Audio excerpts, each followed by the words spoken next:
Alors une question de Greg. Avec le recul, dont on dispose aujourd'hui, le quinquennat de Nicolas Sarkozy a-t-il été une réussite? En quelques mots. Il y a eu des... ce serait pas crédible de dire que, évidemment, tout a été parfait. Mais il y a eu des très grands points de réussite sur des réformes structurelles qui sont des réformes, évidemment, qui vont donner des fruits à plus ou moins à moyen terme. Je pense évidemment à la réforme des universités, au crédit impôt recherche, à la suppression de la taxe professionnelle, tout ce qui a été fait en faveur des universités, l'augmentation de 23% de leur budget, le changement aussi dans l'individualisation de l'enseignement à l'éducation nationale. Donc ce sont des changements structurels qui ne sont pas toujours évidents. On a commis des erreurs d'appréciation.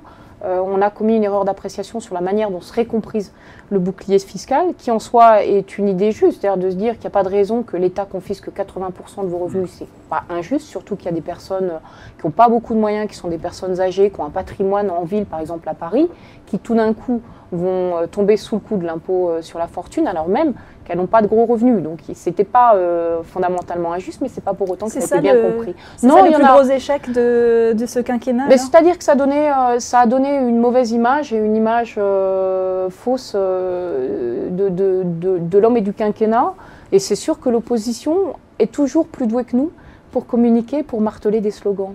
Ça, je dois dire qu'on a encore à apprendre. En communication, donc. Oui.